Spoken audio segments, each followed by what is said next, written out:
In 2023, an astronaut dropped a bag of tools outside the International Space Station, and it slowly floated away.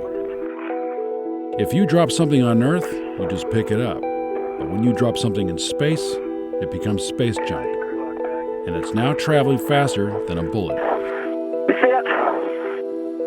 Yeah, we see it. When Donald Kessler was at NASA in the 60s, little did he know his name would later become synonymous with space junk.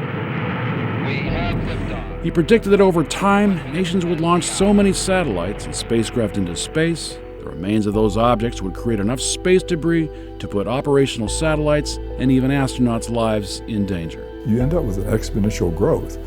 It's now estimated there are more than 26,000 pieces of space junk larger than 10 centimeters orbiting the Earth, from old satellite antennae to rocket thrusters as big as a school bus.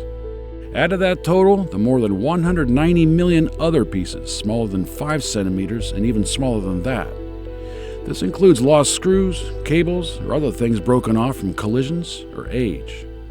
And initially, they just let it build up. It just remained in orbit because they would be placed at a high enough in orbit that it would take them, in cases some years, hundreds to thousands of years before the natural decay would bring them back down.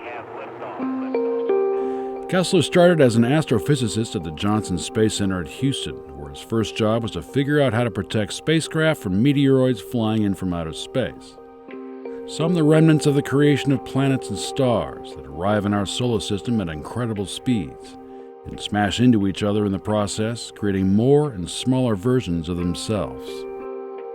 I said, well, if that's going on in the solar system, why wouldn't this also happen from the objects that we're placing in Earth orbit? He wrote a paper in 1978. That paper postulated there would be a cascading effect from satellites smashing into each other that would put future orbital launches at risk. His prediction would later become known as the Kessler Syndrome. This debris belt was exactly like the asteroid belt. Think of a spacecraft trying to avoid a beltway of space junk orbiting at thousands of miles per hour above the Earth. The Kessler Syndrome and the dangers posed by space junk events would over time weave their way into the mainstream, but would inspire the screenplay behind the Oscar-winning film Gravity, where chaos follows astronauts after the spacecraft is hit by space debris.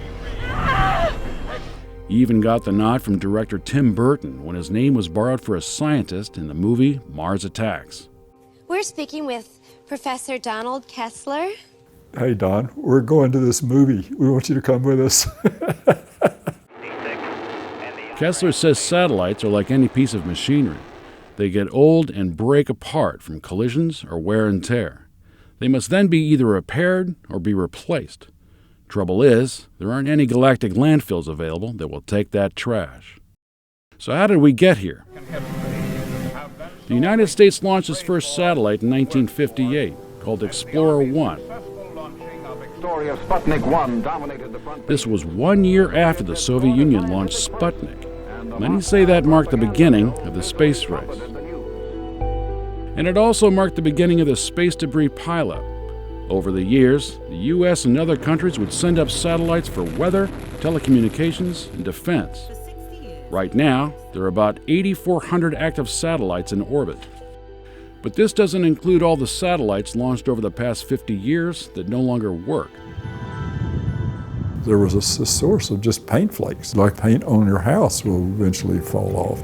Main gear touchdown. To give an idea of how dangerous space junk is, a paint fleck, yes, a paint fleck that had peeled off an old satellite hit the space shuttle as it was re-entering the atmosphere in 1983. Nose gear touchdown. Years later, in 2009, a satellite called Iridium 33 collided with an old and defunct stage of a Russian military satellite called Cosmos 2251. It was the first time an active satellite had been impacted by a piece of space debris. There have been attempts to get rid of old satellites by space agencies and even various militaries. The Russians, in fact, worked up a system that would be seated on a rocket and shoot objects with pellets. That just won't happen. I mean, that's what they actually told me in front of a huge audience, that just won't happen. He'll just make a clean hole through it. And I said, no, that's not the way it works. Kessler says all options for reducing space junk are very expensive, and at the moment, NASA can't afford them. Those ideas including capturing satellites with nets and even harpooning them at high velocities, as seen in this NC State demonstration. So for now, the best option is to better protect astronauts. And that was done by simulating what happens when your spacecraft is hit by debris flying at high orbital velocity. Things are traveling so fast in space that even a small thing can cause a lot of damage. They shot up this particle that's smaller than a BB at a velocity of over 6 kilometers per second, and it made this large crater, and then it also made this what's called a spall. And using that data, scientists were then able to create new materials to absorb impacts, a technology that's still in use today by NASA. It melted the particle till it was a vapor, and it actually just vaporized and deposited the melted material onto the back surface. Meanwhile, it looks like space debris overhead is something Earth will need to live with for a very long time. How it will impact future launches might just come down to our will to invest in a solution. When I talk to the people within NASA, about the only thing that they can come up with is that we just have to take the most economic approach to space. There's no real simple economic solution to it. Payload separation confirmed. Thanks for watching. If you enjoy science stories like this, like and subscribe for more.